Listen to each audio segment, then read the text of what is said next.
Hey guys, I thought I would use this opportunity to tell you about a new direction we're going with our channel. We have lots of talented pilots on our team and we're looking to utilize those guys to help educate you. We're going to go to more technical stuff.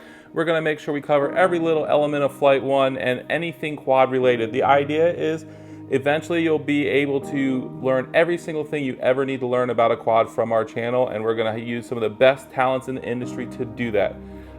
The first video is by Jonathan Davis, otherwise known as Skitzo, and I hope you guys enjoy. What's up guys, welcome back to the channel. Today I'm going to be talking about my GoPro settings in combination with ND filter, and we're going to compare with and without and show you guys how to get some sick footage.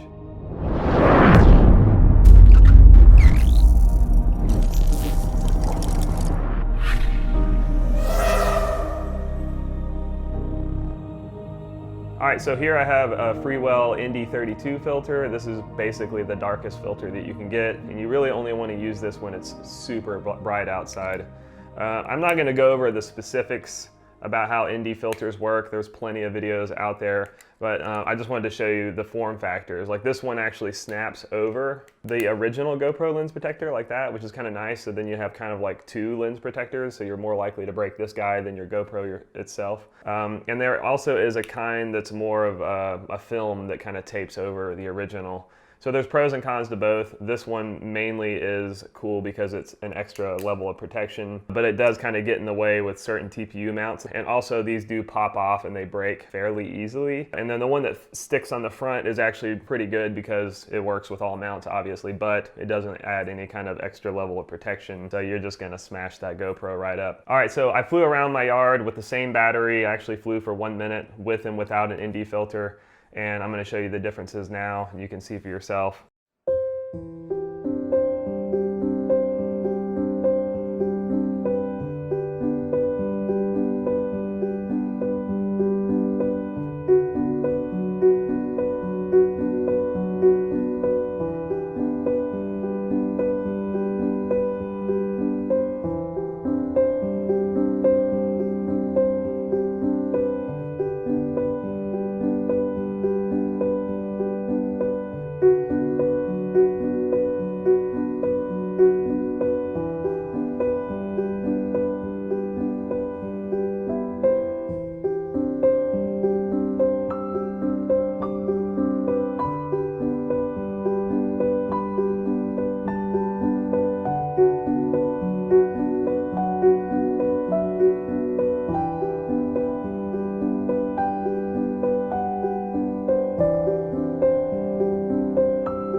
Alright, so next I'm going to go over my GoPro settings.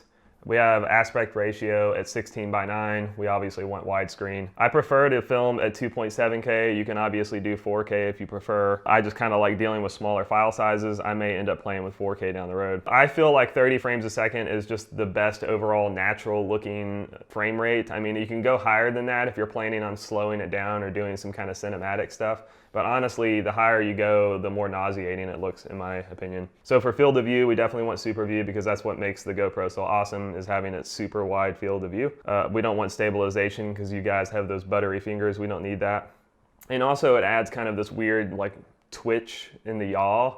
You just don't want it on. It gives it kind of wonky behavior. I like to fly with ProTune on. This is obviously personal preference. I kind of like to color grade and tweak things like that. You can obviously fly without it and make really good footage. I leave shutter on auto because whenever you play with that, I get weird results. UV compensation, we don't really play with that much. I mean, it's the overall kind of brightness of the picture. ISO min, this is the minimum ISO that it will allow it to go down to. We want 100. Honestly, I think the lower ISO, the better for the GoPro because there's less noise. ISO limit is also at 100. This means it won't allow it to go over 100 as well. So I actually kind of lock it in 100. And there are scenarios where you want to go more than that if it's like fairly dark. White balance, I found that 5500K was my favorite like neutral like white balance range. I mean, you can obviously play with like a more warm or more cold picture. Sharpness, I prefer it around medium because whenever you're flying really fast, I think when things are super sharp, it just looks weird. I kind of like a little bit of a blur, but you don't want too much. So color, I like to do flat. This allows me to do color grading in post. You can do a little bit of color grading without flat, but you just have a lot more range of control. And then of course, all the audio stuff I don't really play with. All right, so that about wraps it up. I've been asked a million times to go over my GoPro settings, so there it is. Very straightforward. The biggest trick with all of it is I like to make sure that my ISO never goes above 100. I think that the lower ISO just looks really, really good on the GoPro. And it's a small sensor. It can't really handle high ISO settings. So keep it as low as possible and you guys will get some really, really good footage. All right, one more thing to note about ND filters is I don't really use them all that often unless it's super bright out and I really care.